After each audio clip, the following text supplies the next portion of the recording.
জয়পুরহাট এবং সিরাজগঞ্জ ফুটবল টিমের মধ্যে এত সুন্দর খেলা হয়েছে আজকে কি বলবো। তো হে এভরিওয়ান, আসসালামু আলাইকুম। সকালবেলা ঘুম থেকে আমার বন্ধু আর আমি একদম চলে আসছি সিরাজগঞ্জ স্টেডিয়ামে। তো স্টেডিয়ামে আসার পর দেখি আমাদের যে জয়পুরহাট টিম তারা আগেই চলে আসছে। তো আসার পর একটু দেরি করে আমাকে খেলা শুরু হবে 2:30টার দিকে, আমরা একটু আগেই চলে আসছি 1টার দিকে। তো আমার বন্ধু আর আমি বসে থেকে ঘুরে ঘুরে তারপর দেখো একটু পর দেখি খেলা শুরু হয়ে গেছে। তো জয়পুরহাট আর এই সিরাজগঞ্জ ফুটবল টিমের মধ্যে এত সুন্দর আজকে খেলা হয়েছে, এত মানে প্রতিদ্বন্দ্বিতা দুই টিমের মধ্যে একদম সুষ্ঠুভাবে খেলা হয়েছে। তো জয়পুরহাট টিম একটা গোল দিছে, সিরাজগঞ্জ দুইটা গোল দিছে।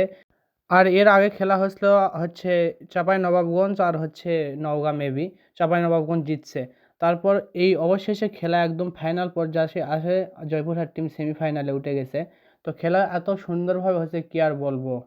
তারপর খেলা শেষ করে আমি আর আমার বন্ধু একদম বাড়ির উদ্দেশ্যে রওনা দিয়ে দিছি। তারপর ধীরে ধীরে দেখি একদম সন্ধ্যা হয়ে আসছে, তাড়াতাড়ি গাড়ি চলে আমরা চলে আসছি, কারণ রাতের রাস্তা এখন অতটাও ভালো না ভোটের সময়। ওই জন্য আমার বন্ধু তাড়াতাড়ি একদম সবার আগে বের হয়ে গেছি। তো অবশেষে ফাইনালি আমরা বাড়ি পৌঁছে গেলাম।